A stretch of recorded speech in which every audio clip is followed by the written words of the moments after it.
दोस्तों, welcome to my YouTube channel R student classes. आज हम बिलियनों में अभिक्रियाएं इसके बारे में जानेंगे। चलिए दोस्तों, देखते हैं।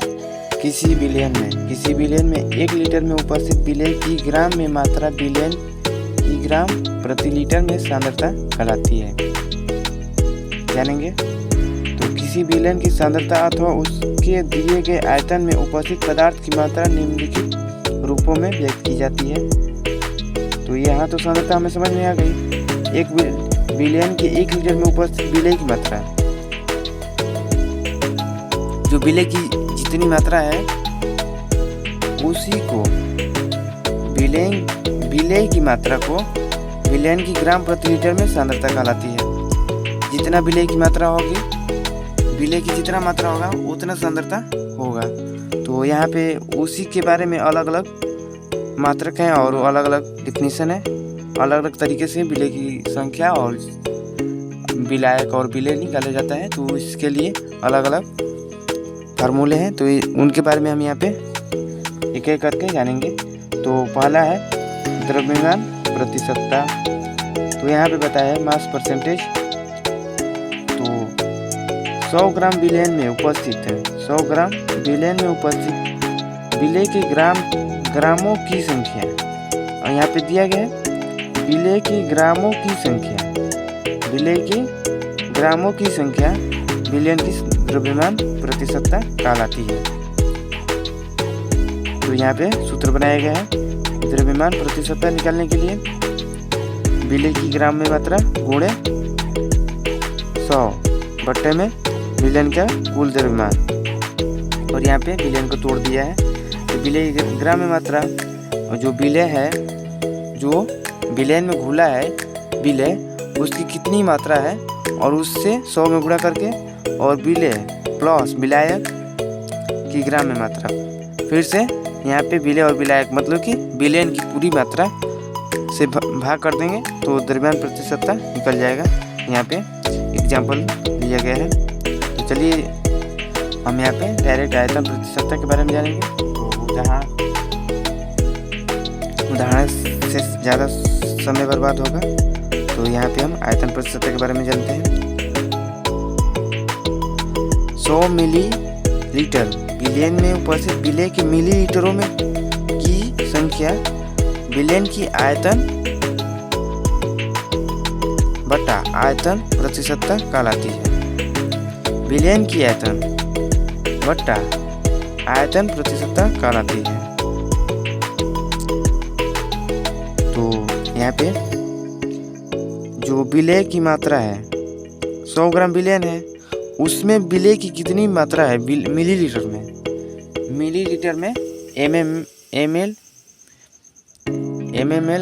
में, मिलीलीटर में विलेय की कितनी मात्रा है, मिलीलीटरों की संख्या कितनी है, उसी को यहाँ पे उसी की मात्रा को आयतन प्रतिशतता कहते हैं।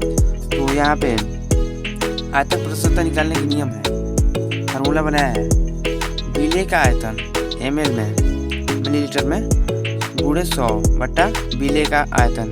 यहाँ पे विलेय का आयतन लेकर गुणा कर दिया 100 से, और बट्टे में विलेय का भी फिर से आयतन से भाग कर दिया है। यहाँ पे हमको लगता है गलत होगा, यहाँ पे विलेय नहीं होगा, बिलियन होगा। क्या होगा?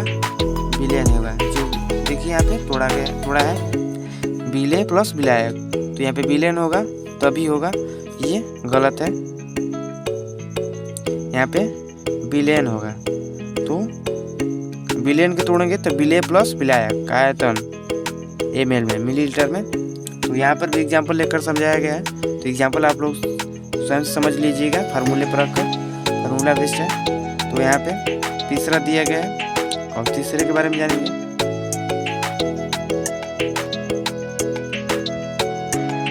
तो चलिए तीसरे के बारे में जानेंगे।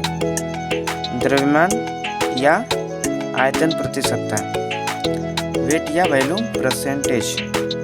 तो यहाँ पे 100 मिलीलीटर बिलियन में उपस्थित विलेय के ग्रामों की संख्या बिलियन की द्रव्यमान या आयतन प्रतिशतता कहलाती है। यहाँ पे 100 मिलीलीटर में, मतलब कि 100 ml में बिलियन, 100 ml बिलियन में उपस्थित विलेय की ग्रामों की संख्या। यहाँ पे ml में पूछ रहा था, ml की संख्या, ml में संख्या, और यहाँ पे ग्राम में संख्या, विलेय की ग्रामों की संख्या, ये द्रव्यमान प्रतिशत में, और यहाँ पर भी वही दिया है, तो सेम दिया है वही, बस उसमें द्रव्यमान ग्राम में था, विलयन भी ग्राम में था और विलेय भी ग्राम में था। बस यहाँ पे विलेय को ग्राम में रखकर और विलयन को ml में किया है, तो उसी को द्रव्यमान प्रतिशतता या आयतन प्रतिशतता कहते हैं। तो सेम टू वही है, तो इसका भी द्रव्यमान या आयतन प्रतिशतता विलेय के ग्राम में मात्रा गुणे 100 बट्टा विलयन का आयतन ml में। तो इसका भी एग्जाम्पल दिया गया है और समझाया है, तो एग्जाम्पल अपने से भी समझा कीजिए।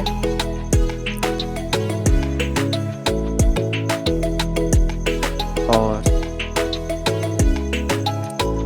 चौथे के बारे में जानते हैं, ppm या पार्ट्स पर मिलियन, ppm भी इसको कहते हैं। तो ppm में क्या बताया है और ppm में क्या होता है इसके बारे में जान लेंगे। जब विलेय की मात्रा अत्यंत सूक्ष्म होती है, विलयन की सांद्रता को ppm व्यक्त किया जाता है। मान लीजिए कि कोई विलयन है, उसमें विलेय की मात्रा एकदम सूक्ष्म है, मतलब कि सूक्ष्म है, ना के बराबर है, लेकिन विलेय जरूर है। जिसे हम एग्जाम्पल के तौर पे समझ सकते हैं कि एक तालाब में एक नींबू घोल देते हैं, तो पूरे तालाब में नींबू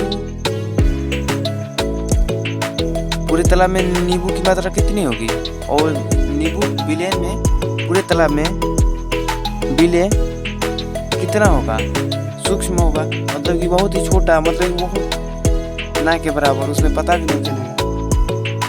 तो लेकिन नींबू उसमें तो घोले हैं, तो विलेय की अत्यंत सूक्ष्म मात्रा, उसी विलयन को ppm कहते हैं। जिसमें विलयन की सबसे सूक्ष्म मात्रा हो, उसी विलयन को, जिसमें विलेय की मात्रा बहुत ही कम हो, उसी विलयन को ppm कहते हैं। यहाँ पे एक बार और बताया गया, किसी विलयन के 1 मिलियन ग्राम में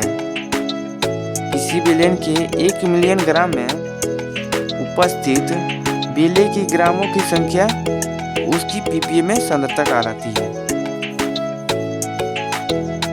तो विलेय के ग्रामों की संख्या उसकी ppm सांद्रता कहलाती है।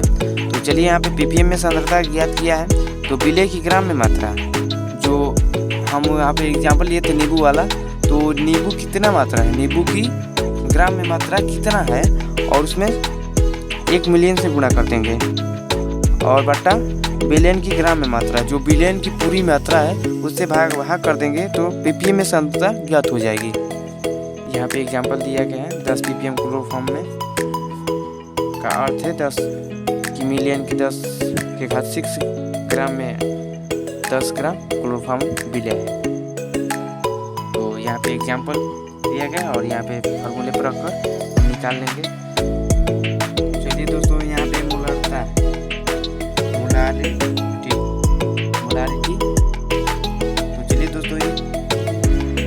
तो चलिए दोस्तों यहाँ पे मोलारता के बारे में जानते हैं। मोलारिटी, तो किसी विलयन के 1 लीटर आयतन में उपस्थित विलेय के मोलों की संख्या या ग्राम अणुओं की संख्या, विलयन के मोलों की संख्या या ग्राम अणुओं की संख्या विलयन की मोलारता कहलाती है। विलयन के 1 लीटर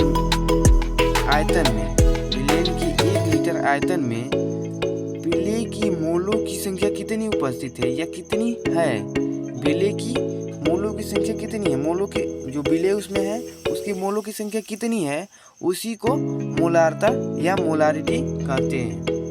तो यहाँ पे विलेय के मोलों की संख्या जितनी है उसी को मोलारता कहते हैं। तो यहाँ पे मोलारता बराबर क्या होता है, विलेय के मोलों की संख्या बटा आयतन।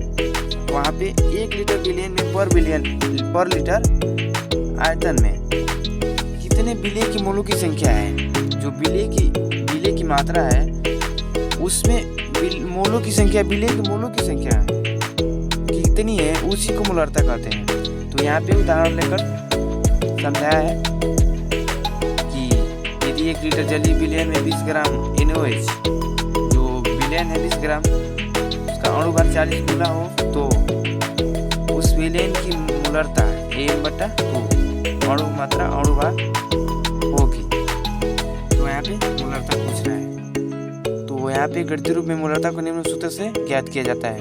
तो मोलरता ज्ञात करने के लिए यहाँ पे 1000 गुणे विलेय की मात्रा गुणे m बटा विलेय का अणुभार गुणे आयतन पे निकाला है। और इसकी मात्रा की यूनिट दिया है, मोलरता का मात्रक मोल प्रति लीटर होता है, मोल प्रति लीटर। यहाँ पे ताप का प्रभाव दिया है, इफेक्ट ऑफ टेम्परेचर। ताप बढ़ाने पर विलयन की मोलरता कम हो जाती है, क्योंकि विलयन का आयतन ताप बढ़ने पर बढ़ जाती है। जो विलयन का आयतन है वो यदि हम टेम्परेचर बढ़ाएं या ताप बढ़ा दें उसकी, तो उसमें तो वृद्धि हो जाएगी, उसकी टेम्परेचर, उसके अणु दूर हो जाएंगे, तो विलयन में वृद्धि हो जाएगी, तो इसलिए मोलरता कम हो जाएगा। तो चलिए दोस्तों मोलरता के बारे में जानते हैं। तो 1000 ग्राम विलायक में उपस्थित विलेय के मोलों की संख्या, 1000 ग्राम विलायक में उपस्थित विलेय के मोलों की संख्या विलयन की